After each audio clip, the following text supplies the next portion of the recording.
Okay. Of course, as soon as I turn on my mic, I need to blow my nose.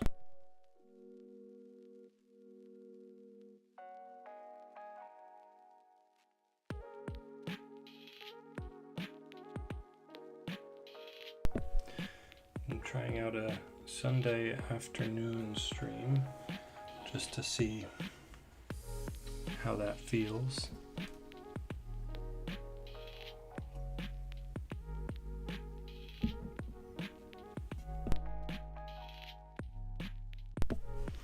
As always, I'm working on this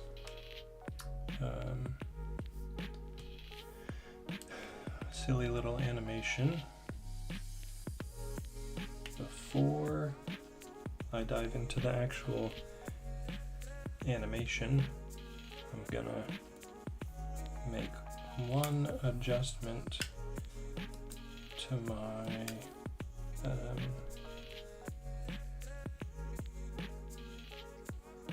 background here. This is sort of my rough reference.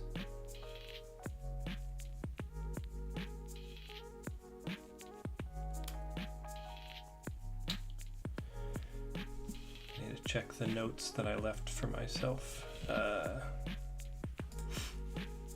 last time I worked on this. Let's see.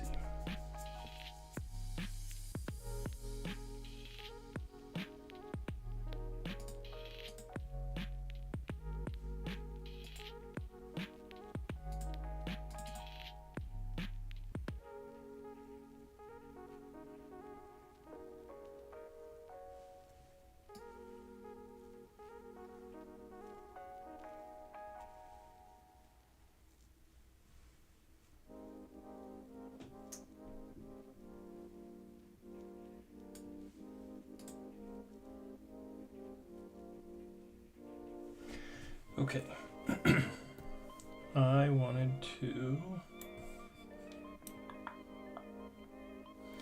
change the perspective back here just a little bit.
Okay, so I've got this as my rough background. At some point I'll go in and make this into an actual background. I think that'll probably happen sooner than it needs to, just because at some point I'll probably get annoyed just staring at this sort of rough mess. But for now, it is going to continue to just be a rough background. So what I'm going to do is I'm going to knock this way back so that I can just see my character outline. And then I'm going to go down to this layer here, which will let me start animating. So I'm going to keep this this layer here on its own track, and it's going to last throughout the whole animation for now. And then down here on my A layer, I'm going to start the character animation. Now, for the first pass of this character animation, I'm going to be using this brush here. What's going on?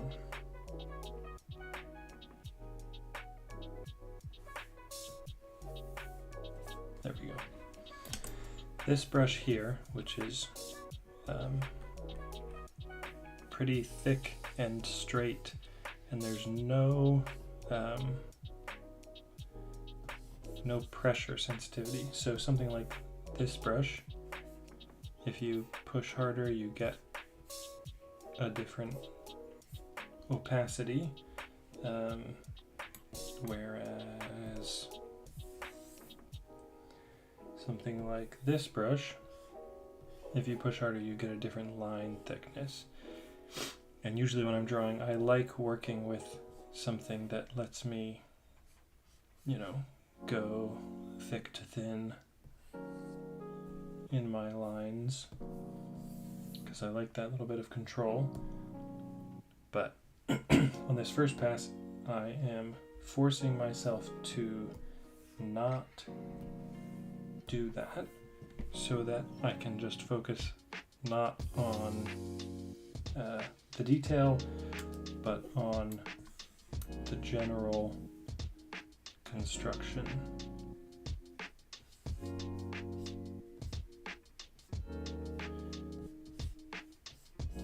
So we want to just be kind of sloppy with it at this point.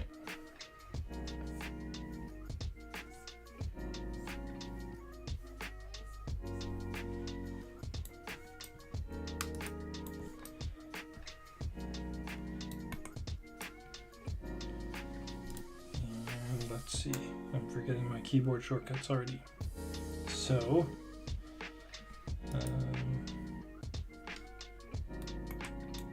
there we go.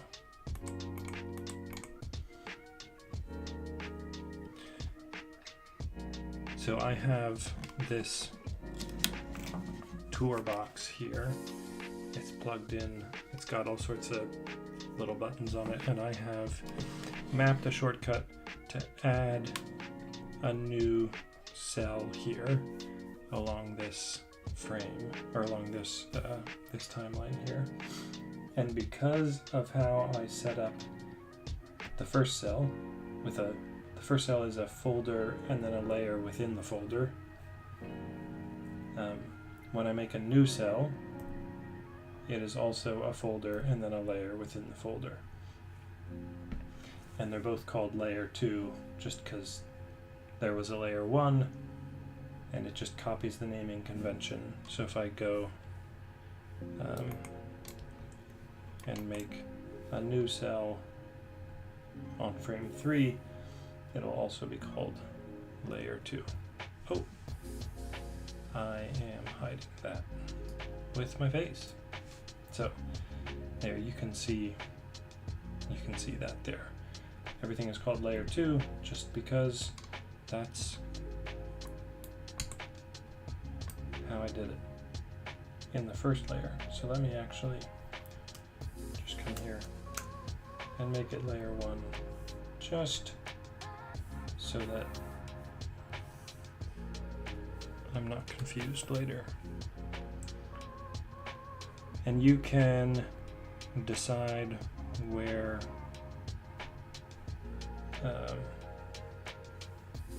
your second frame is going to be. You can put it anywhere. So if I go here and I say new frame, it'll still be called frame 2 because it's the second frame, but it'll happen here on the 13th frame. This time I set up to go 24 frames per second, so frame 13 will be just at the 0.5 second mark. So let me actually drag and drop this to the 25th frame. So at the start of the second number 2, and we'll go ahead and do my next drawing. I don't say drawing. I don't know why I said it like that. And I'm going to turn on onion skin. Actually, no, I'm not. So back to my pen. We're just going to try to block in the general shape of the animation here.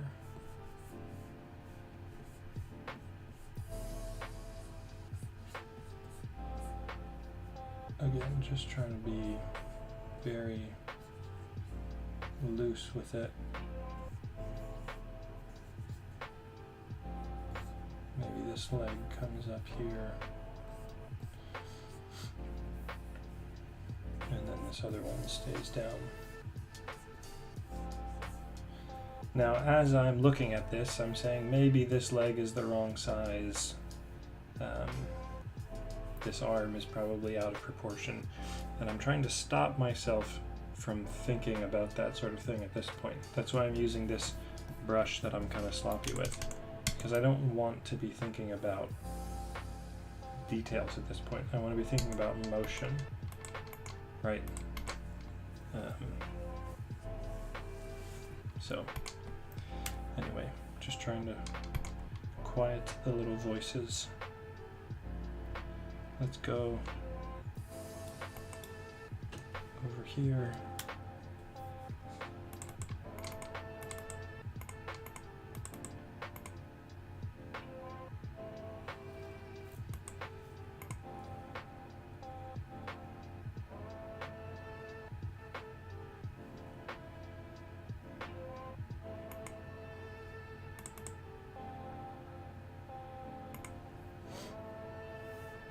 Actually,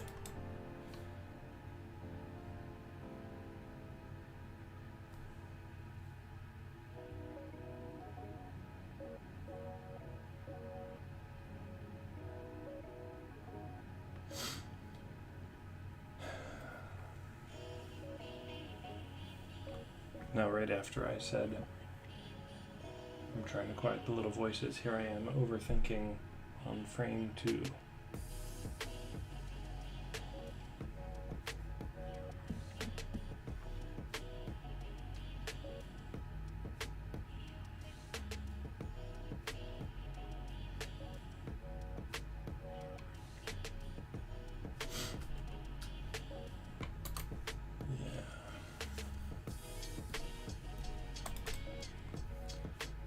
I'm actually gonna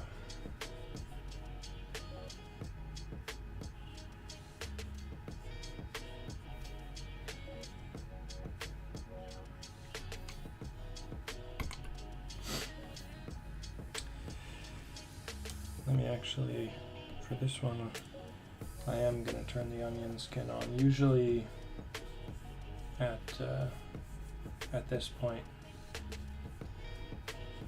it's better not to have the onion skin on, at least I find, because I want to be carried more by the movement from frame to frame instead of being focused on details. But at this point, my frames are sort of in the same spot, so I don't know. I think it's fine.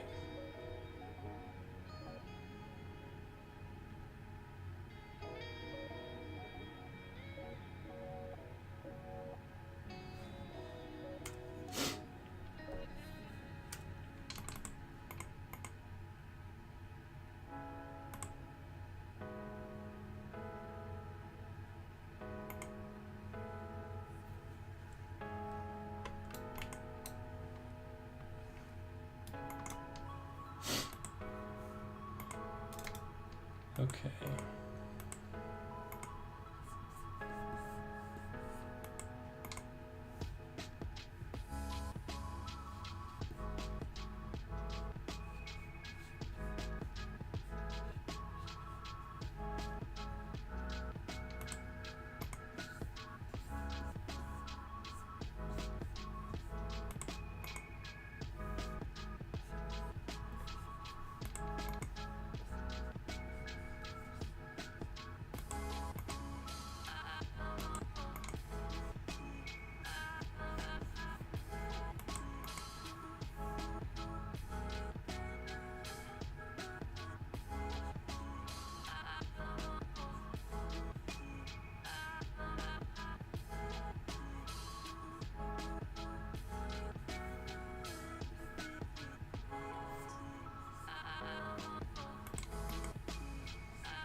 The idea that I have with this animation is that if you've seen the game, she has these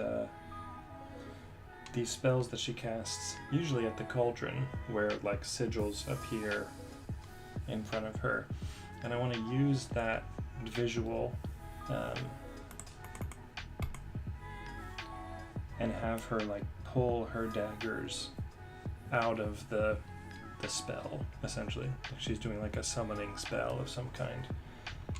So she's seeing Typhon and she's pulling out her daggers. Now, does this really make sense?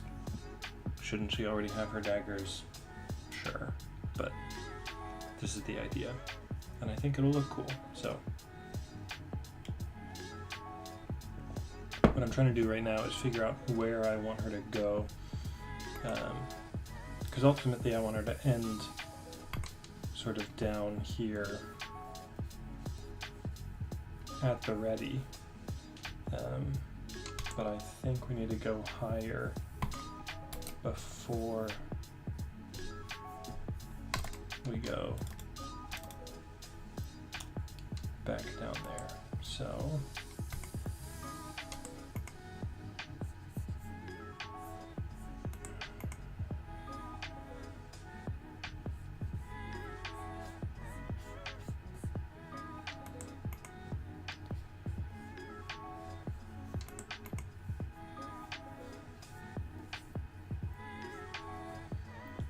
now I might decide that this is too much.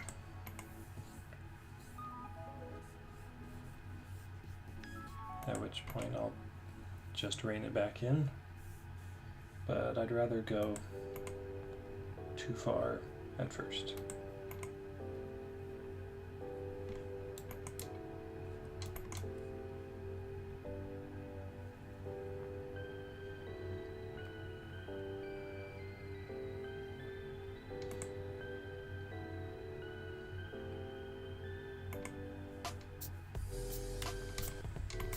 So from here,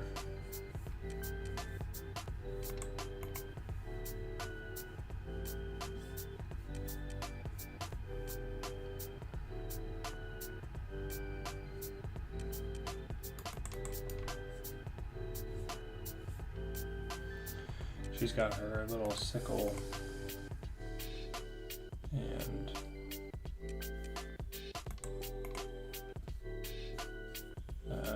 this hand over here will have the knife. Again, I'm just being very sloppy at this point. Her body has completely changed size from this frame to this frame. This arm is obviously, or the forearm here is obviously way too long. But we're just gonna go with it for now.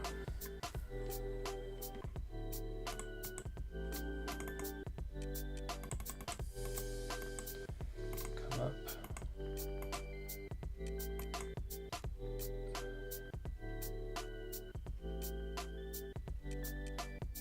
Boom.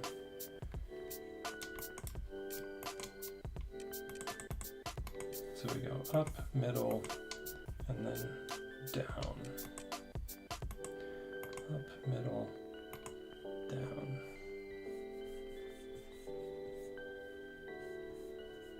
I think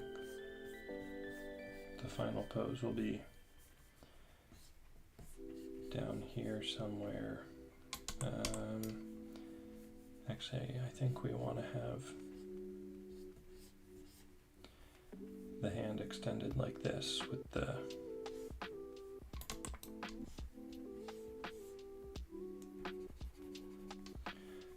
sickle sort of taking up the bottom of the screen here.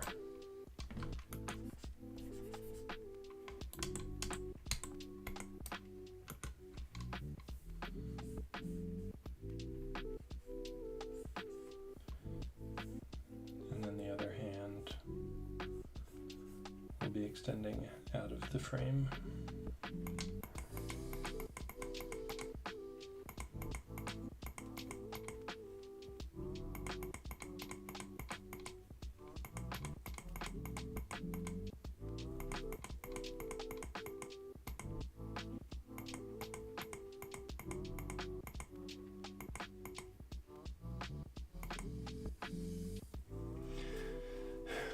Okay, I think at this point what I need to put in is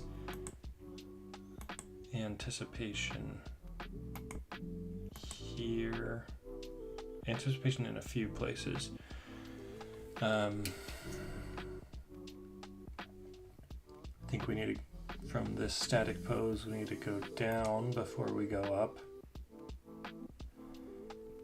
And then before we go forward towards the spell, we need to pull back. So at this point, I'm going to put on the onion skins and do a little bit with that. I will also point out, just because of how I was doing this part of the animation, all of these frames here are literally one after the other, like 49, 50, 51, 52, 53, which obviously, if we played that, would look a little too fast, right? Like if we played it all the way through right now, the timing is a little off. The reason that these are here like this is just because of how I went through the process. So I'm pressing this. I forget what this keyboard shortcut is. Let me see.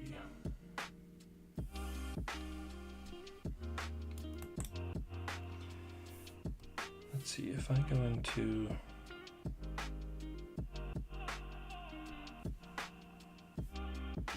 no, not there. Shortcut settings. There we go.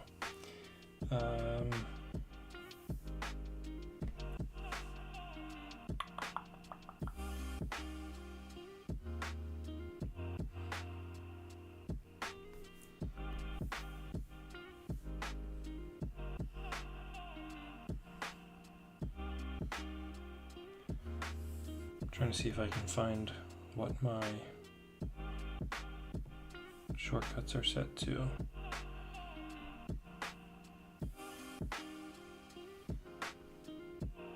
Because again, I'm using this toolbox thing, so I just have button combinations that I just sort of muscle memoried.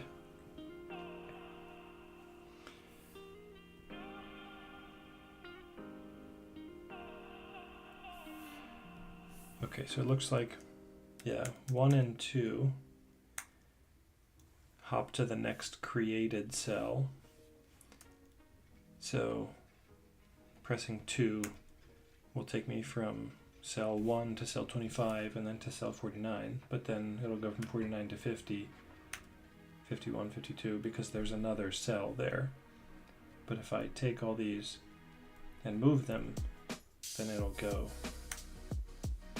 jump. So it's sort of like a keyframe jumper.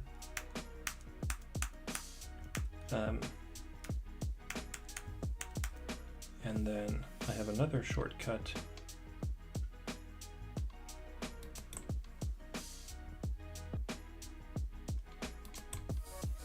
to go, instead of from the next cell, it'll go to the next frame, no matter whether there's a keyframe there or not. So what I was doing was just advancing to the next frame, the next empty frame, and throwing in another keyframe. And I cannot find the shortcut for next frame. Let's see. I mean, you can use these buttons here, but I do not.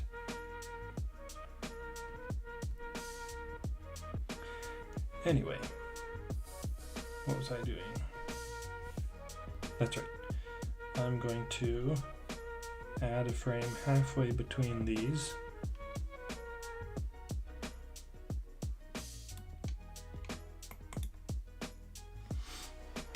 And something that Clip Studio does, it's pretty small on the screen, but it does not like rename all the cells. So I had 1 and 2. So when I added this extra 1 in here between the two, it became 1A. And if I add another 1 in here, it'll be 1B, 1C, 1D, and so on.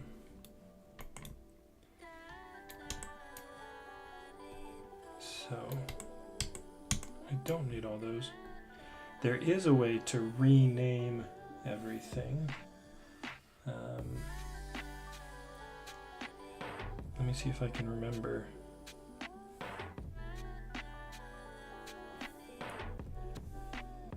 How to do that.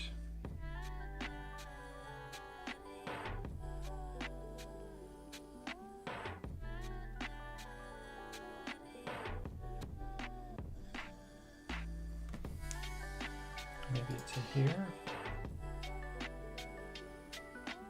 No.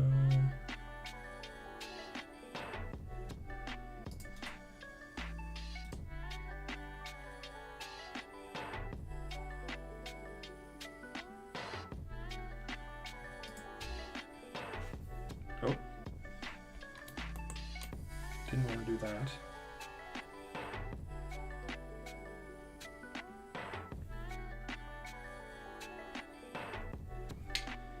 There is a way you can adjust them so that it goes 1, 2, 3, and it'll bump all the numbers up, but I don't remember how to do that. Oh, what have I done so far? I've made a very sloppy animation that looks like that.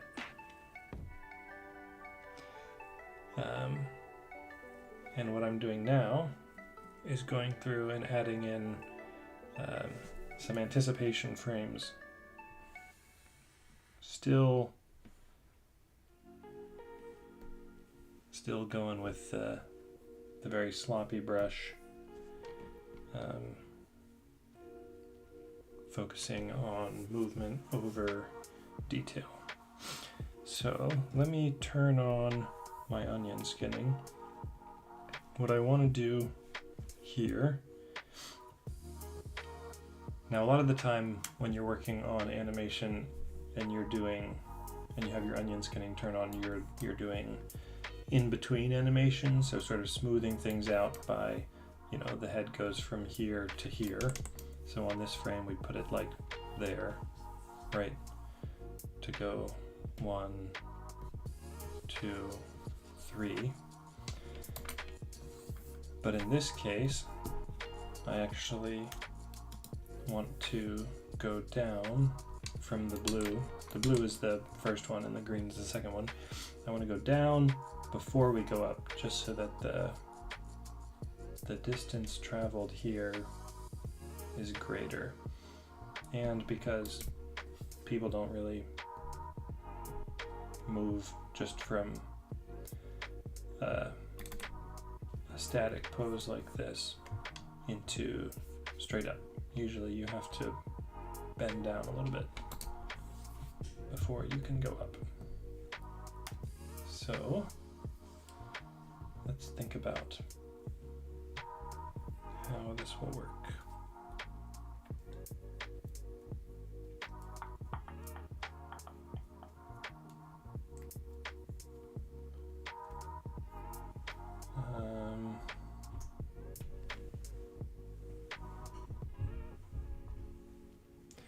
Probably the elbows will come back, right? I'm just trying to think about how that would look or how that would feel to go through that.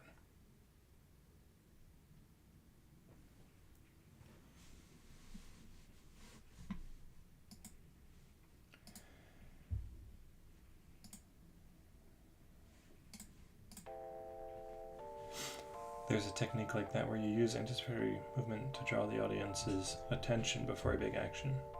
Yeah, that makes sense. I mean, I'm sure it's the same principles of psychology going on there, making sure people are looking.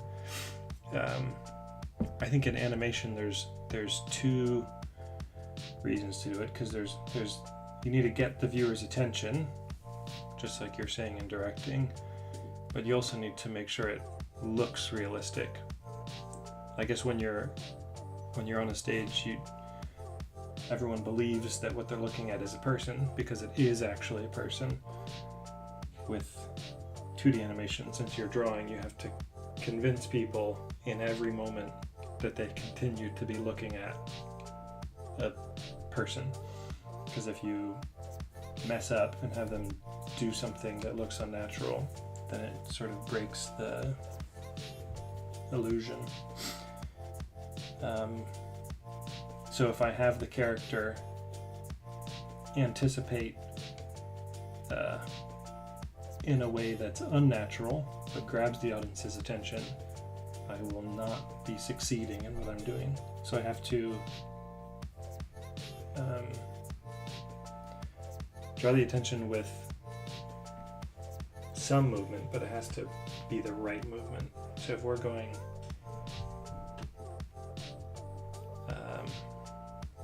sometimes if you hear old school animators talk, they'll say that they think of themselves as actors with pencils, because you have to sometimes get up and move around and try to be in the position yourself.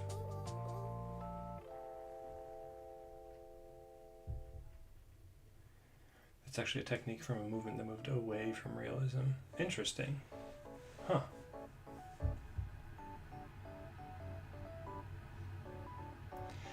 Yeah, it's interesting to think about how different art styles do or do not accept realism.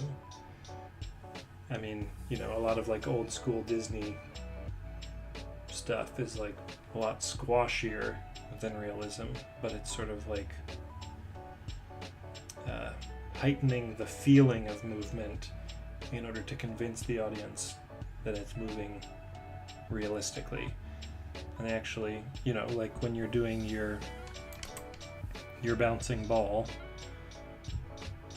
if you have your tennis ball as it's falling, you're going to be like doing this with it, and then, you know, on the ground it's gonna like go here and then unsquash and then start, you know, going back in these weird shapes that don't really match what the ball is doing, but they match camera motion blur. So if you have a low frame rate camera and you pause on a bouncing ball, you'll get this smear. But with a high frame rate camera, it'll just look like a round ball at every frame. But if you animate that way, you lose the audience because it looks too robotic.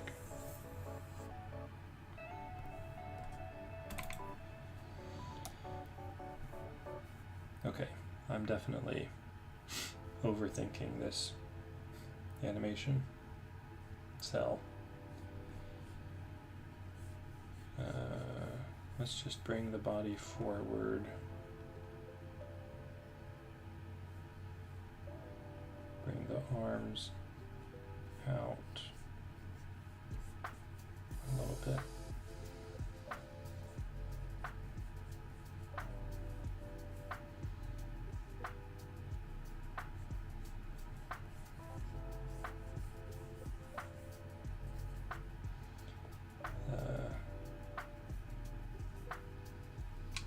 Actually, let me bring this elbow back a little more.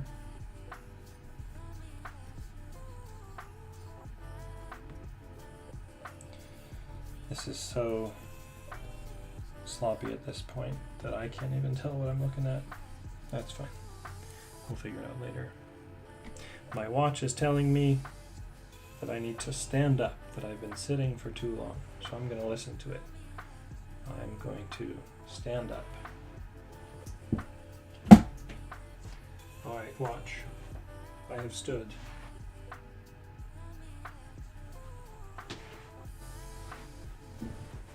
Good enough. That's probably not what it meant.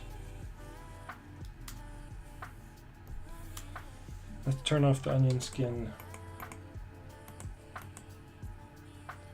Okay, we go from here.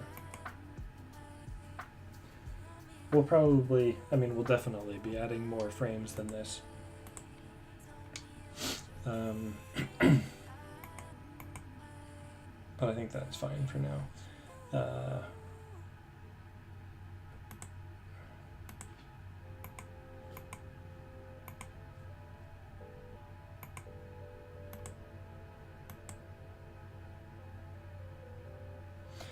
Let me actually, I have this frame and this frame sort of doing the same thing, which at this stage I don't really want. So let me do some more anticipation here. I'm going to have the arm. Yeah, there we go. Okay. So this is another case of pushing things pretty far. I've got this arm like at this weirdly extended angle, because we're going from here and pushing forward. And really, you'd probably just pull it back like this. But I'm heightening that pull back, not just pulling back the shoulder and the elbow are coming back, which is realism, but then I'm pulling the wrist back too, to really emphasize that that push forward. So then that feels really snappy. We're going up and back into down and forward. And I could probably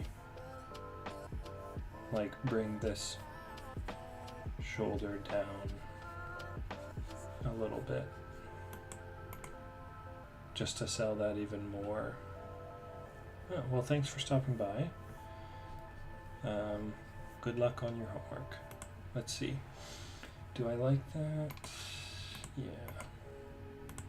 Yeah, so we're really, between these two frames, really trying to sell this push forward with the contrast between these two stances. So on the one hand, I've got this shoulder, the shoulder up, the elbow up, the hand back, the elbow back. And then on the next frame, the shoulder is down, the elbow is forward, the hand is forward, and the elbow is down. So just complete opposite in each of those cases, just to really sell that push. Okay, let me get rid of all those lines. Okay, boom, boom, boom.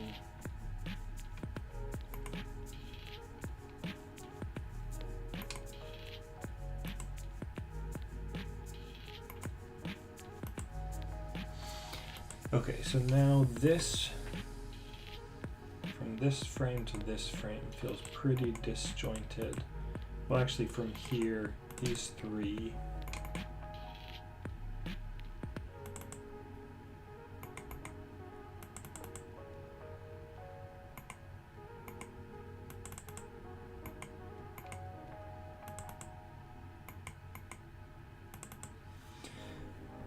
we've got things moving in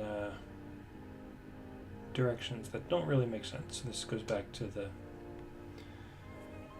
you can heighten your realism, but at the end of the day, it has to be believable. And from these three frames, 1, 2, 3, we're sort of losing that believability. We've got an arm that's forward, and then it sort of comes back like this, and then all of a sudden it's way up here. So either this frame has to change, this frame has to change, or I have to add something in between to make this transition make sense.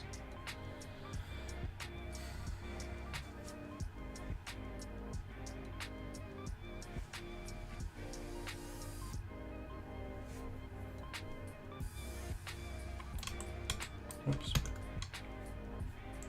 Switched to my secondary color there when I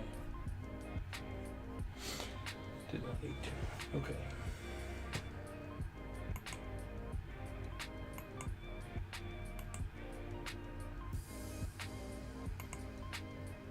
I think I want to change this pose. I don't think I like this one.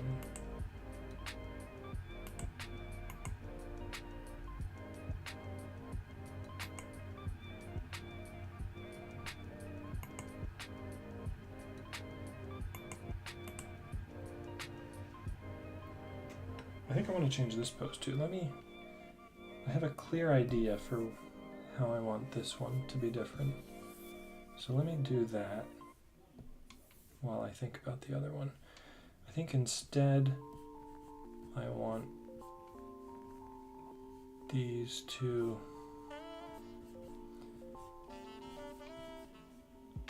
I want like a cross happening here. So we go from, and this is another contrast moment. So we go from here to here. Boom, boom. Big contrast. Okay.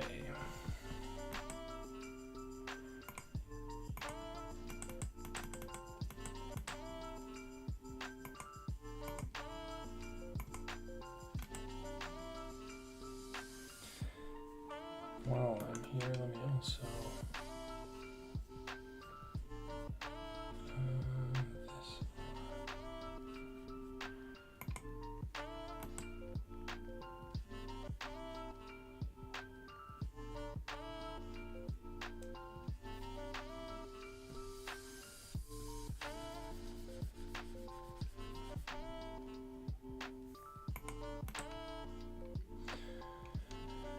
I'm just adding in the other arm because from this perspective,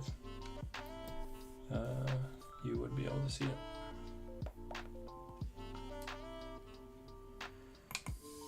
Boom, boom. But then in this perspective, you wouldn't, because this is that scapula. The other arm is like in there.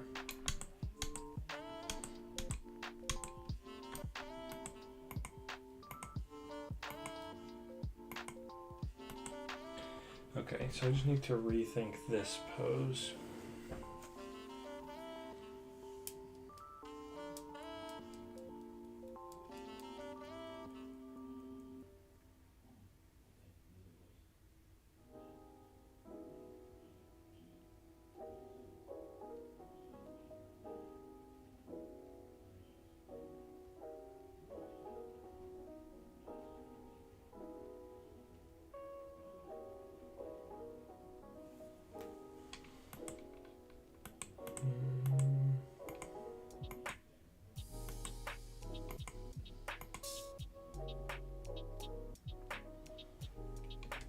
Going in, grabbing them.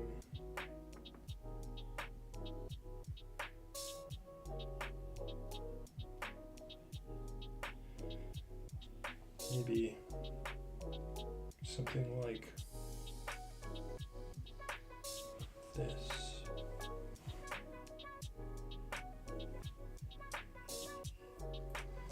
Or is that?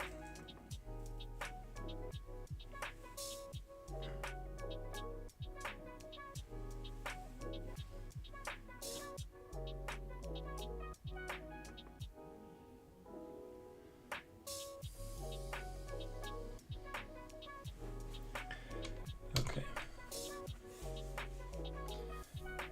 I think I'm just going to get rid of this whole drawing.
I don't think I like this leg here, I think.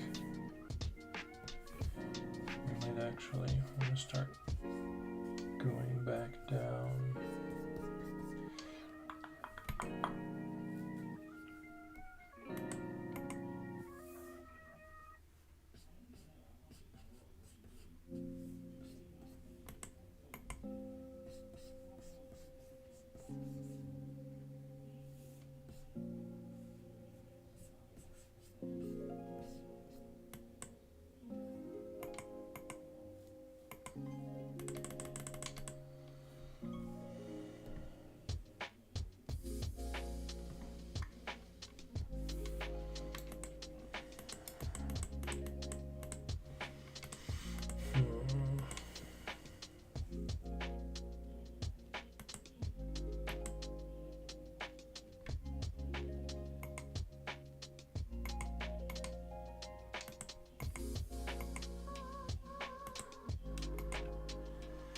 I like this sequence, up and then forward, and then the elbows bending there.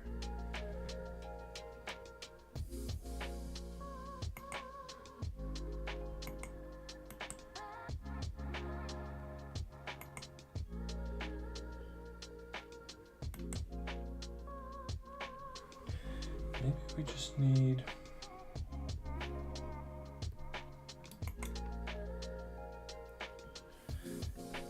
like the full extension here.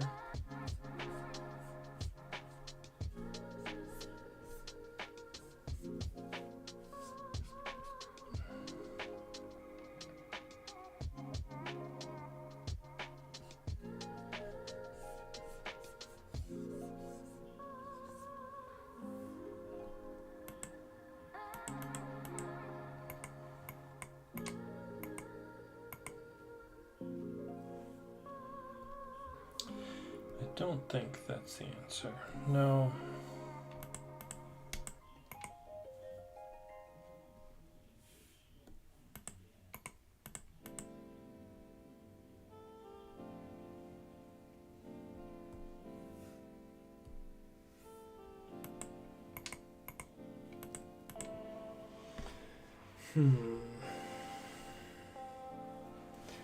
Let me just look at it this way.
There's just something a little unnatural about this series of motions. Frames 6 and 7 are good. 2, 3, 4, it's just the 5, 5A. It's just these. It's just the transition from here to here. Let me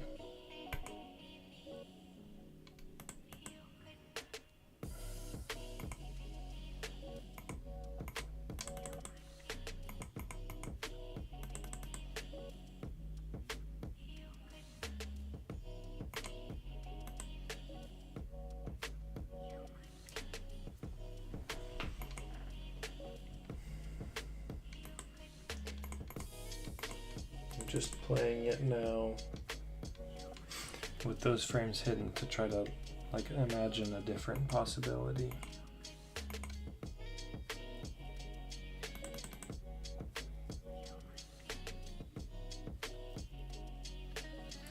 Like maybe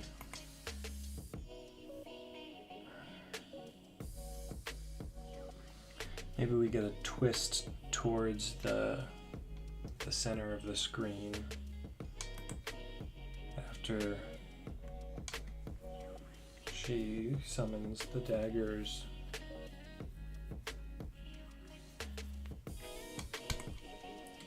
Let's see.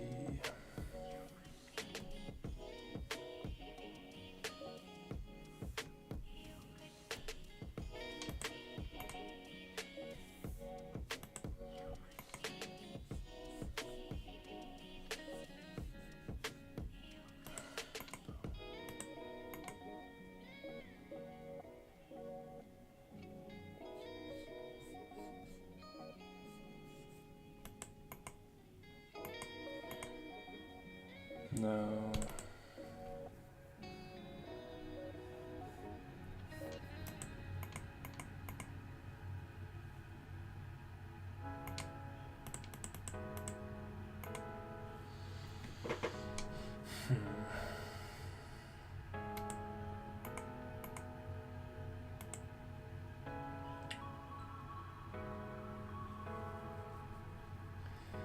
This might be one of those I need to get up and move around and think about it and come back to it later sort of situations. Because I am coming up empty at the moment.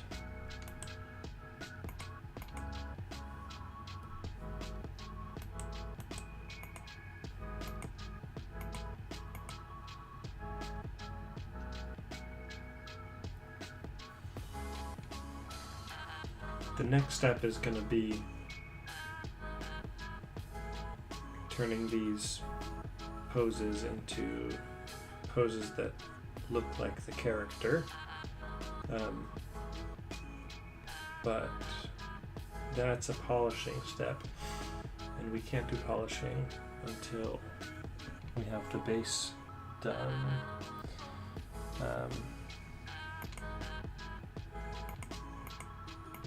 And some of this is ready to be polished, and some of it is not. And there's always the possibility that the part that I change, like, there's the possibility that changing this here will end up changing the rest of the drawings. So I don't want to polish until I'm actually happy with the full product. So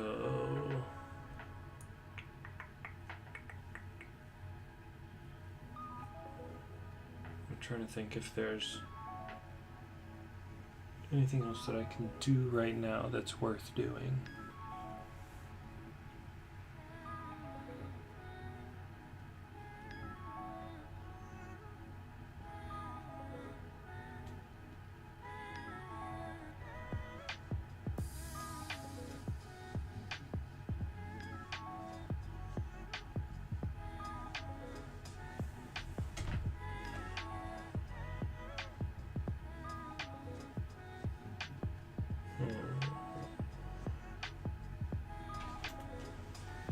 I think the answer is no.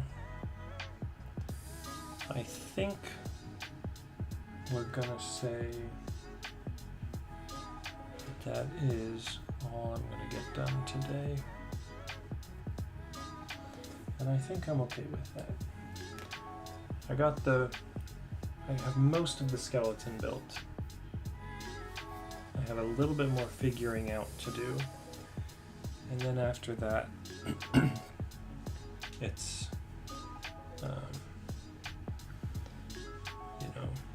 just making things look good.